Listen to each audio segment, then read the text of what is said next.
Fighting to keep the peace, elite UN troops opened fire on rebel forces in the Democratic Republic of Congo. It's raising the stakes for the peacekeeping mission and raising concerns that its new offensive mandate could backfire. This is Inside Story.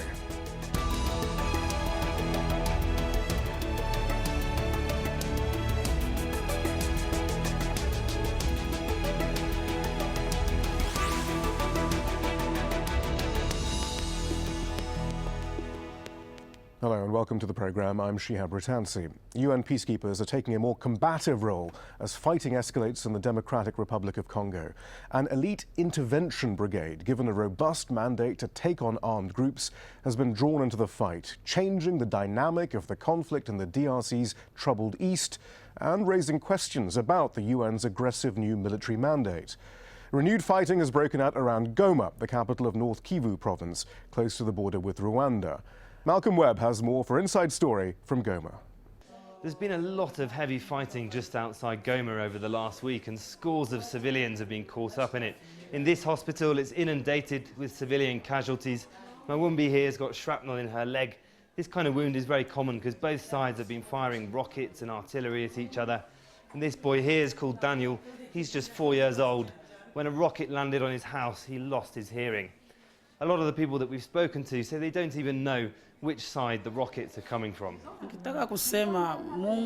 I just ask God. I just need this war to stop. They have destroyed our homes. They have killed people. I'm grateful my family have only been injured and not killed. There's also been a large but still unknown number of military casualties as well. Captain Asimo Mbende was shot in the face. We fought all night. The next day in the morning, the fighting intensified, and that's when I was shot. The bullet came through here and went out the back. This is one of the houses that was hit, and it's right in the middle of the city of Goma. 5 people were injured here, and it must have been a big rocket because the place has been completely devastated. This is the remains of the electrical wiring. The floor is absolutely covered in tiny wooden splinters. This is the remains of the wooden roof that was completely blown apart. This light fitting also badly damaged. People here are worried this kind of thing will happen a lot more in the coming weeks because tensions are still very high between the Congolese government, the M23 rebels and the government of neighbouring Rwanda. Malcolm Webb for Inside Story, Goma in the Democratic Republic of Congo. The latest fighting has been brewing since the end of last year. Rebel fighters briefly seized Goma in November, but withdrew in return for a promise of peace talks. Those talks in Uganda have made little headway. M23 rebels are now being accused of rocket and mortar attacks on Goma and shelling neighbouring Rwanda. The group blames the cross-border attacks on the Congolese army. And UN peacekeepers from Uruguay have been accused of shooting dead 2 people during protests over the latest fighting. To our panel in a moment, but first joining us on the line from the Congolese capital Kinshasa is Felix Bass. He's a spokesman for MONUSCO, the UN peacekeeping mission there. Lieutenant Colonel, thank you for joining us. First of all, did Uruguayan UN peacekeepers kill 2 people in Goma? Actually, there was a demonstration against MONUSCO people because people were angry for being bombed from M23. Up to now, we cannot say precisely what is happening. The special representative for the Secretary General in DRC, Mr. Martin Kobler, has himself initiated with the Congolese authorities a request that a joint investigation be carried out in order to see exactly what happened. Up to now, we cannot interfere in that process. Right. If we are a little bit patient, in a couple of days or in a couple of weeks, we will know more about it and we can tell you what happened. But up to now, let the process be carried out and later on we'll see. So is that a joint investigation between the DRC authorities and the UN, or is that an independent investigation? Joint investigation, MONUSCO right. and the Congolese National Police. Can you see any problems with that? This is what we have requested in order to know clearly what happened. All right, well, what were the facts? We'll leave that there for the moment. One Congolese citizen who died, he affect the whole force and affect the whole mission. We'll leave that there for the moment, but there was a sense that one of the reasons for that unrest was unhappiness with the UN mission. The message was either do something or leave. What's your response to that sentiment? Yeah, but we understand the frustrations of the population. You have to be there to understand how these people are suffering because of the exactions or negative activities of the armed groups, including M23. And we can understand that. And that's why I said MONUSCO is engaged in securing the population alongside the FARDC. That's why we've been carrying our fire missions to neutralize the M23 in Kibati. We have used our artillery and mortars to destroy M23 position at Kibati West and Kibati Triple Tower alongside with M23. So actually, things are going. We are trying to get the population out of the threat of the armed groups, particularly M23. But there's another problem. And the frustrations. There is a problem there. There's another sense, though, that it's precisely your attacks on rebel positions that have increased the shelling on Goma, on civilian positions. It's your escalation of the attacks on rebel positions which is leading them to shell Goma and kill civilians.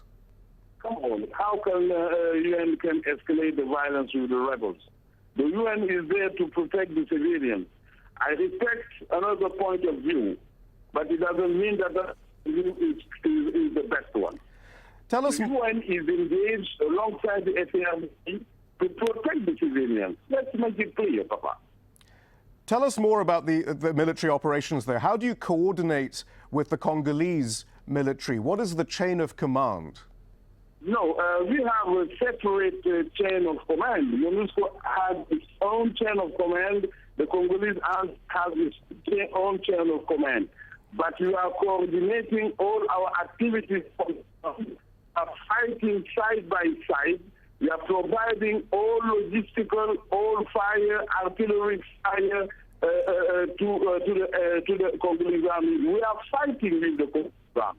How does the escalation of violence, though, and the attacks and the UN's military operations convince either the Congolese government to pursue the peace process or the M23 or the rebels to be convinced that the UN is an honest broker in that peace process? No, come on. Let's make it clear. The UN force is deployed in Congo to support the Congolese army. This is clear. So, it's true, there is a peace process, okay? But would you stand aside and watch the armed groups, including M23, killing the population, the civilian population? We have a mandate, and we are doing all our best to implement that mandate, which is to neutralize all armed groups, including M23. And this is what we are doing with the Congolese army. Lieutenant Colonel, thank you very much. Let's bring in our guests now.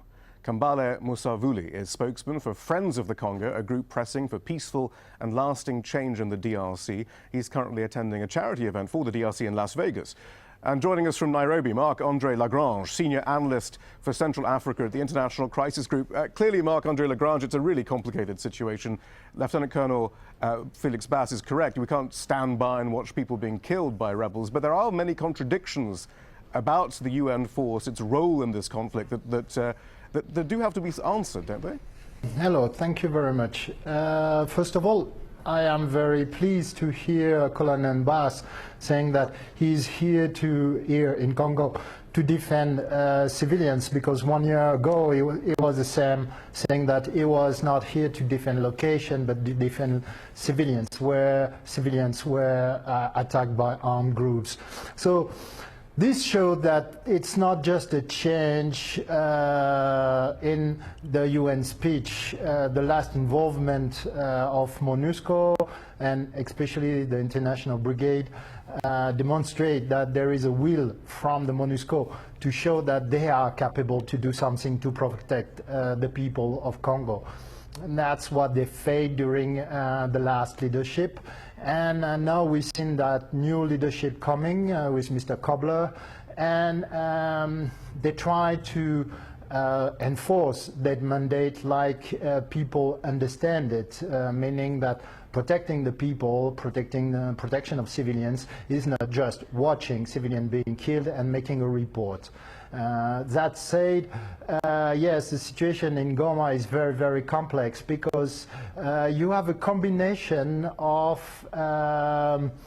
parties, M23 and FARDC, who wants to drag the United Nations into the fight, and you have even provocation by parties. The U.S. State Department stated that they have credible report that M23 fired into Rwanda to provoke Rwanda, to provoke a military reaction from Rwanda.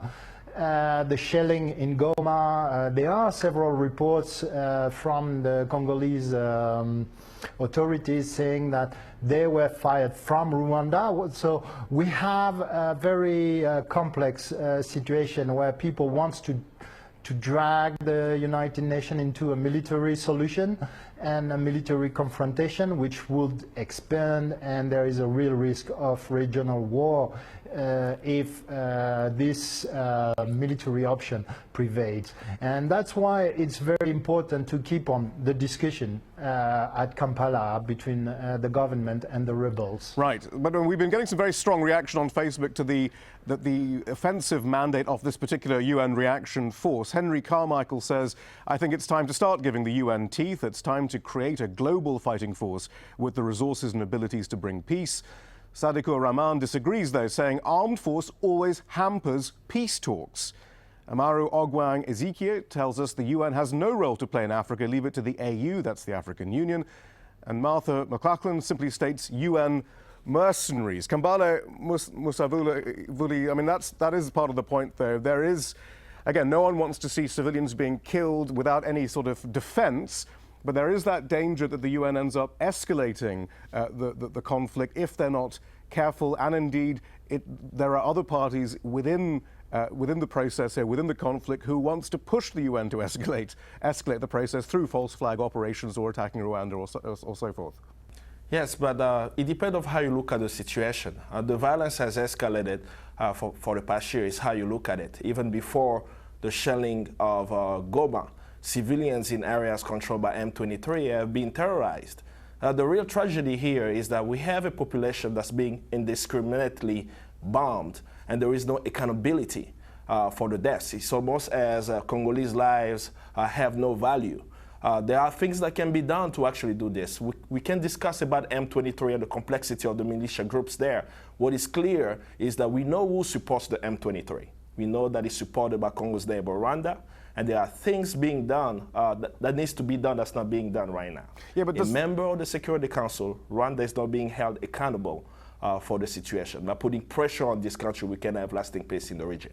Right, but does the UN military action, though, detract from the diplomatic efforts, the various diplomatic tracks, though, on trying to get the various parties to talk and to pressurize Rwanda to end any support it still continues to give to M23?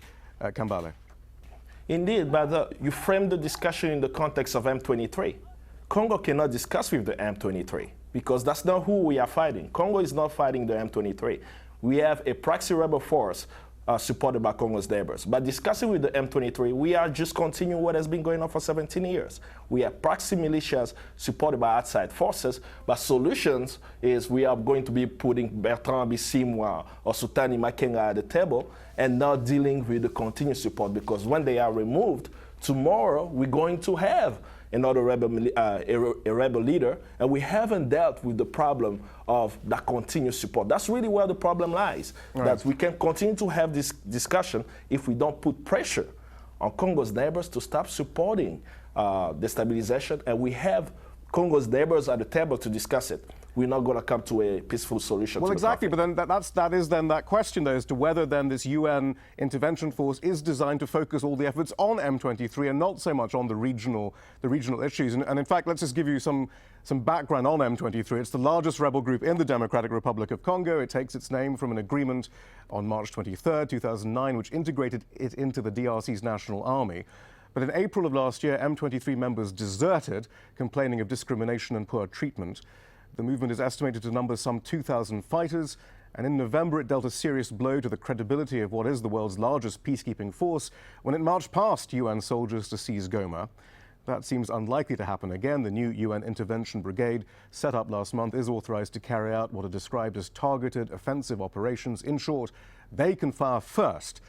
And earlier this month, UN peacekeepers gave M23 rebels 48 hours to lay down their arms, but that deadline was ignored. Marc-Andre Lagrange, we're back to, though, this question of whether there is a coherent UN strategy. They do seem to be concentrating on M23 now with this stabilization force, this intervention force rather, as opposed to concentrating on all the other factors, the other regional factors, on all the other separate tracks to bring peace to the DRC.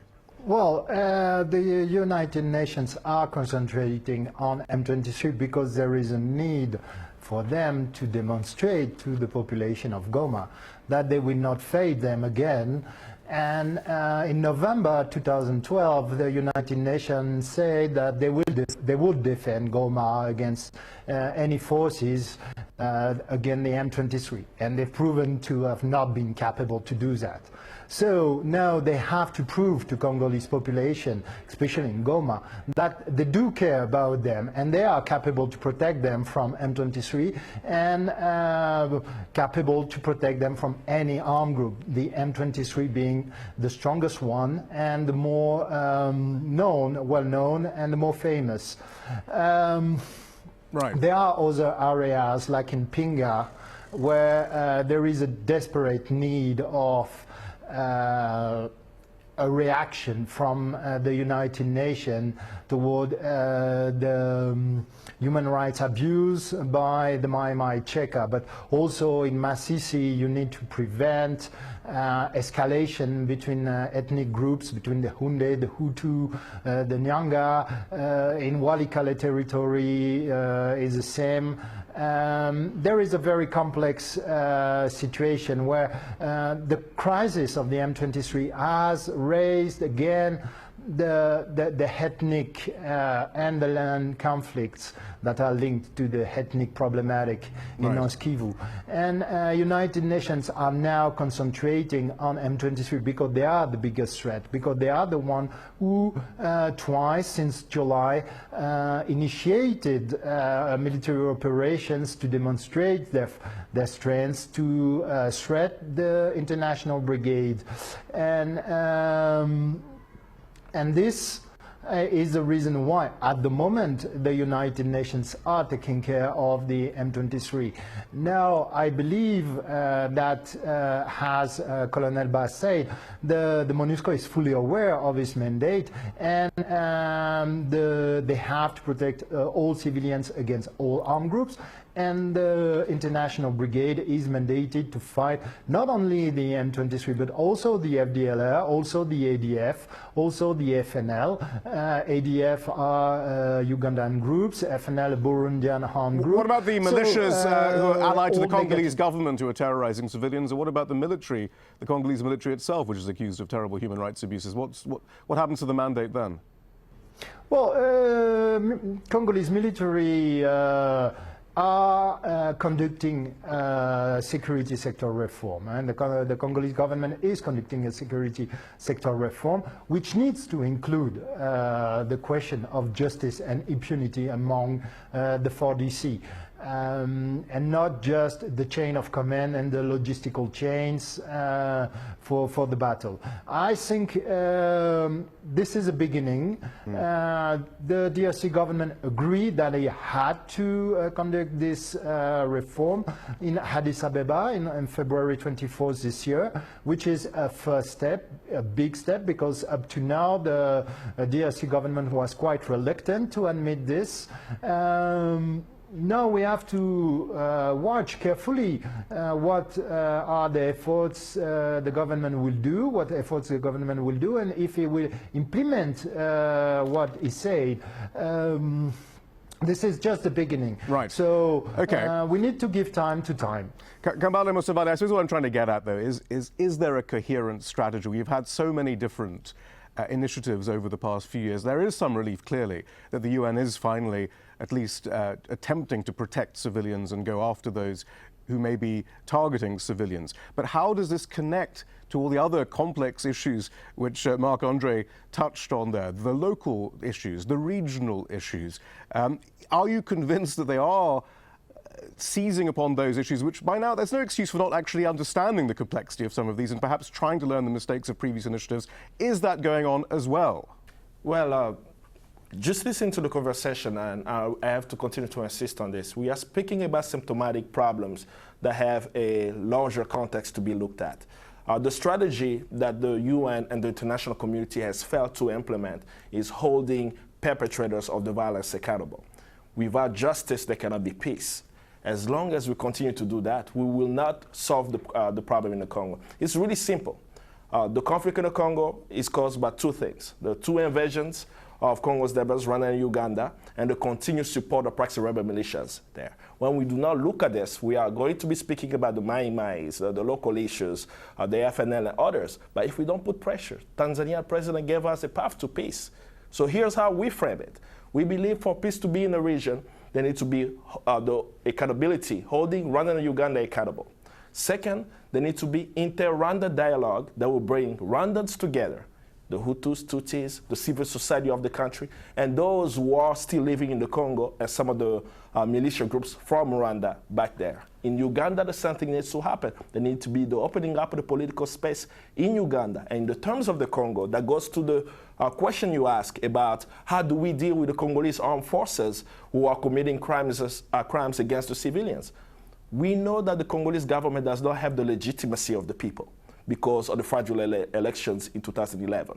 Supporting democratic aspiration of the Congolese by not interfering in Congolese politics or supporting the oppressive regime that exists and going to the path of the 2016 elections where the Congolese can have a representative government will help in having a strong military that reflects the people. So 3 is very clear what needs to happen. But what has happened is there is no willingness to actually say Paul Kagame of Rwanda must stop supporting rebel groups in the Congo and something there. But if we do not do that, we will continue to speak about the M23. It's only a year old that we've been speaking about the M23. It didn't exist before that. Well, but it's the same exact people. Kambale, perhaps you can remind us, though, 1996 to present. Why are those members of the UN Security Council, the UK and the US in particular, they're still supporting Rwanda so much? Why are they so concerned? Why are they so frightened, though, to confront many of those actors that you just mentioned, Uganda, Rwanda, even DRC?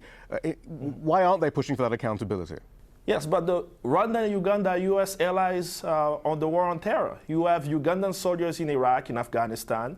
You have Rwandan soldiers in Haiti, in Darfur. The U.S. has military and strategic interests in the region. So they are willing to not hold their allies accountable. But in the case of the Congo, it's very particular. We do not need necessarily to have their goodwill to actually stop that support. It's actually a United States law, Public Law 109-456, which calls for the U.S. government to freeze aid to any nations destabilizing the Congo. And this law was written by Barack Obama, the current president of the United States. So because of military interests and strategic interests, speaking about strategic minerals in the region, we are allowing the death of over 6 million Congolese. We had the city of Goma bombed last week. Population massacred. Some numbers are going high to 80 people dead in the region. And yet, the political will is not there. But I know something. We do not necessarily need the government to deal with this. It's the people of this world, in this country, the American people, the British citizens, are they aware that their governments are supporting oppressive regime in Africa that has caused the death of millions? That's the call. Because we did the same thing with South Africa. When we supported the South Africans to end apartheid, we need to do the same thing for the Congo. But if we don't frame the conflict in a proper way. Today we will talk about M23, tomorrow we will talk about M25. Right. It could be any rebel militias, but if what we know is we have to put pressure to Congo's neighbors. All right, we'll leave it there. Thanks to my guests Kambala Musavuli and Marc-Andre Lagrange, and also to MONUSCO spokesman Felix Bass, who joined us earlier on the line from the DRC. Don't forget you can find this program and many others at aljazeera.com. Just follow the links for shows and Inside Story. Thank you for watching. I'm Shihab Ratansi. Goodbye for now.